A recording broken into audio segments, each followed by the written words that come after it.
El hedor a muerte y desesperación era el aire que respirábamos en mi tierra. Desde que tengo memoria, la sombra del generalísimo se cernía sobre nosotros, un espectro hambriento de poder que nos dejaba a nosotros, el pueblo, con las migajas y las lágrimas. Vi a mis padres y a mis hermanos marchitarse lentamente, víctimas de enfermedades que un simple antibiótico habría curado en otro lugar, o consumidos por la violencia sin sentido que florecía bajo su yugo. Éramos fantasmas en nuestra propia nación, caminando entre tumbas recientes y el miedo constante a la bota del régimen. No tenía nada. Absolutamente nada que me atara a esa tierra maldita. Así que, cuando los reclutadores llegaron a nuestro mísero pueblo, ofreciendo una ración diaria y la promesa de un fusil, no lo dudé. Me alisté. La milicia, decían, era un honor. Un honor servir a un hombre que se creía un dios, igual que sus antepasados, cuyo legado de crueldad era la única historia que conocíamos. Cada saludo, cada formación, cada juramento era una punzada de asco, pero lo soportaba. Era mi billete de salida. Y la oportunidad llegó, envuelta en el estruendo de la guerra. El generalísimo, en su infinita sabiduría, decidió que debíamos derramar nuestra sangre por un país aliado, otro régimen autoritario con el que compartía la afición por los desfiles militares y la represión brutal. Nos embarcaron como ganado, con uniformes raídos y fusiles oxidados, hacia un frente lejano del que sabíamos poco y nos importaba menos. Éramos un puñado de almas rotas, carne de cañón enviada a una carnicería ajena. Pero en esos ojos vacíos, en esas miradas endurecidas por el sufrimiento, ardía una chispa. La chispa de la desesperación, sí, pero también la de una silenciosa determinación. No íbamos a morir por un tirano al que despreciábamos. Íbamos a encontrar nuestra libertad en el caos, a tallar nuestro propio destino lejos de la sombra opresiva. Durante las largas marchas bajo el sol inclemente, en las trincheras frías y húmedas, compartíamos susurros, miradas cómplices. Éramos soldados a la fuerza, pero fugitivos de corazón. La guerra era un infierno, sí, pero también era nuestra cortina de humo, nuestra oportunidad de desaparecer en el torbellino. El día que llegó la orden de avanzar hacia una trinchera enemiga fortificada, supe que era el momento. El fuego cruzado silbaba a nuestro alrededor, la tierra temblaba con cada explosión. En medio del fragor, vi a un compañero caer, no por una bala enemiga, sino exhausto, rendido. Lo miré a los ojos, y en ellos vi mi propio reflejo, el fantasma de lo que seríamos si regresábamos. Ahora, me dije. En el siguiente avance, en lugar de correr hacia adelante, me lancé hacia un lado, arrastrándome entre la maleza quemada. Otros me siguieron, una docena de sombras deslizándose lejos del frente, dejando atrás el estruendo y la sinrazón. El miedo nos impulsaba, pero también una esperanza tenue, casi olvidada. La fuga fue un laberinto de peligros, de noches frías y estómagos vacíos. Evitamos patrullas, cruzamos campos minados con el corazón en la garganta, guiándonos por las estrellas, lejos, cada vez más lejos del yugo del generalísimo. No sé qué nos depara el futuro. Quizás encontremos paz, quizás solo otra forma de lucha. Pero una cosa sí sé, dejamos atrás el infierno. Dejamos atrás el hambre, la opresión y el miedo constante. Por primera vez en mi vida, el aire que respiro no huele a muerte, sino a la incierta pero embriagadora fragancia de la libertad. Y por esa libertad, valió la pena todo el sufrimiento. El sabor metálico del miedo era constante en mi boca mientras nos adentrábamos en la espesura, dejando atrás el eco distante de la batalla. Cada crujido de rama bajo nuestros pies era un latido amplificado en el silencio tenso. Éramos fugitivos, sí, pero también presas, acechadas por la posibilidad de ser descubiertos y castigados con una crueldad que conocíamos demasiado bien. La camaradería nacida en las trincheras se puso a prueba en la hostilidad del terreno. Éramos un grupo heterogéneo, unidos por el mismo deseo de escapar, pero con diferentes niveles de resistencia y experiencia. La sed nos arañaba la garganta, el hambre nos retorcía el estómago. Vimos caer al joven Min-Hun, con una fiebre que lo consumió en apenas unas horas, su cuerpo delgado yaciendo inerte bajo la sombra implacable de los árboles.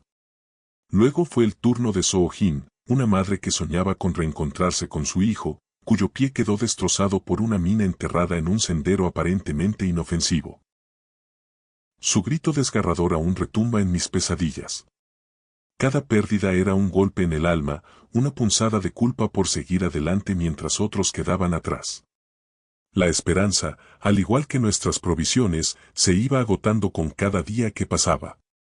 La paranoia se instaló entre nosotros, haciéndonos saltar ante cada sombra, desconfiar de cada sonido. Discutíamos por insignificancias, la tensión nos carcomía por dentro. Una noche, mientras intentábamos cruzar un cañón escarpado, la tierra tembló con una violencia inusitada. Una explosión ensordecedora nos lanzó por los aires como muñecos de trapo. El sonido rebotó en mis oídos como un trueno eterno, desgarrando el silencio de la noche. Sentí un golpe brutal en la cabeza y luego, oscuridad. Cuando volví en mí, el mundo era un borrón de luces y sombras. Un zumbido agudo me taladraba los oídos, haciéndome gemir de dolor. Intenté moverme, pero unas manos ásperas me sujetaban con firmeza. El hedor acre de sudor y tierra me invadió las fosas nasales. Lentamente, mi visión se aclaró. Rostros toscos y uniformes ajenos me rodeaban. Eran soldados, pero no los nuestros. Sus insignias eran diferentes, sus miradas duras y carentes de toda empatía. Había sido capturado. El pánico me atenazó la garganta. ¿Quiénes eran? ¿Eran aliados del generalísimo? ¿Me entregarían de vuelta a su cruel justicia? El terror me heló la sangre. ¿Mis compañeros habían corrido la misma suerte? ¿La explosión había sido una emboscada? Me incorporaron a la fuerza, mis extremidades entumecidas y doloridas. El mundo giraba a mi alrededor. A través del velo de confusión, alcancé a ver a otros de nuestro grupo, también capturados, con la mirada perdida y el rostro ensangrentado. La esperanza, esa llama tenue que habíamos protegido con tanto esfuerzo, pareció extinguirse por completo en ese instante. Ahora era prisionero. Había escapado de un infierno solo para caer en otro desconocido. ¿Qué destino me esperaba ahora? La incertidumbre era un abismo oscuro y profundo, y yo estaba cayendo en él, sin nada a lo que aferrarme. El sueño de la libertad se había convertido en una pesadilla tangible, y el futuro era una sombra amenazante que se cernía sobre mí. Los días que siguieron a nuestra captura se desdibujaron en una pesadilla de dolor y desesperación. Nos encerraron en celdas oscuras y húmedas, donde el único sonido era el eco de nuestros propios lamentos y los gritos desgarradores de aquellos que eran llevados a interrogatorio. Pronto comprendimos que nuestros captores no eran aliados del generalísimo, pero su crueldad era igualmente despiadada, motivada por una ideología diferente, un odio frío y metódico. Fui testigo de horrores que jamás creí posibles. Vi a Jaewa, un hombre corpulento que siempre nos había infundido ánimo con su sonrisa, regresar a la celda con el cuerpo tumefacto, los ojos vidriosos por el choque y la piel marcada por quemaduras. Escuché los quejidos ahogados de Yehin, una joven que solo anhelaba pintar los paisajes de su tierra, mientras la torturaban para obtener información que no poseía. Cada grito, cada golpe, era una astilla clavándose en mi alma, recordándome la fragilidad de la vida y la omnipresencia de la crueldad humana. Muchos no regresaron. Sus silencios eran más elocuentes que cualquier grito, anunciando su partida de este mundo de sufrimiento. En la oscuridad de mi celda, me preguntaba si realmente había escapado del infierno. En mi nación natal, la muerte era una consecuencia de la negligencia y la tiranía. Aquí, era infligida con saña, con un propósito perverso. ¿Acaso había cambiado una prisión por otra, solo que con barrotes diferentes? La libertad que habíamos anhelado parecía una quimera lejana, un sueño cruelmente arrebatado. Sin embargo, incluso en la más profunda oscuridad, una chispa de esperanza puede resistirse o extinguirse. En mi celda contigua, escuchaba las conversaciones apagadas de otros dos prisioneros. Uno se llamaba Byung-go, un hombre de mediana edad con una voz tranquila y una inteligencia aguda. El otro era Hyun, joven y ágil, con una determinación silenciosa que se percibía incluso en susurros. De alguna manera, a través de las paredes delgadas, comenzamos a comunicarnos. Compartíamos nuestras historias, nuestros miedos y nuestras escasas esperanzas. Descubrí que Jung-Woo había sido profesor y hablaba varios idiomas, entre ellos, un inglés rudimentario que había aprendido de viejos libros. Yo, en mis años de soledad y desesperación en mi tierra, me había dedicado a escuchar las transmisiones de radio extranjeras que llegaban con dificultad, aprendiendo también algunas frases y la estructura básica del idioma. Nuestras conversaciones clandestinas se convirtieron en un salvavidas. Nos mantenían cuerdos, nos daban un propósito más allá de sobrevivir al siguiente interrogatorio. Jung-Woo me ayudaba a perfeccionar mi inglés, y yo le contaba sobre las tácticas de supervivencia que había aprendido en las calles de mi país. Hyun, aunque más reservado, aportaba una tenacidad silenciosa, una fe inquebrantable en la posibilidad de escapar. Pasaron semanas, quizás meses. El tiempo se había vuelto un enemigo confuso. Pero nuestra pequeña comunidad secreta se fortaleció. Un día, escuchamos un revuelo inusual en los pasillos. Voces en un idioma desconocido, más fuertes y autoritarias que las de nuestros captores, resonaban en el aire. Había un aire de tensión, de cambio inminente. Luego, las puertas de nuestra celda se abrieron con un chirrido oxidado. Hombres y mujeres con uniformes diferentes, con insignias de una organización que nunca habíamos visto, nos observaban con una mezcla de severidad y compasión. Nos sacaron de nuestras celdas, la luz del día hiriéndonos los ojos después de tanta oscuridad. Supimos entonces que una organización internacional de tratados de paz había intervenido. Las negociaciones habían sido tensas, al borde del colapso varias veces, pero finalmente, un acuerdo había sido alcanzado.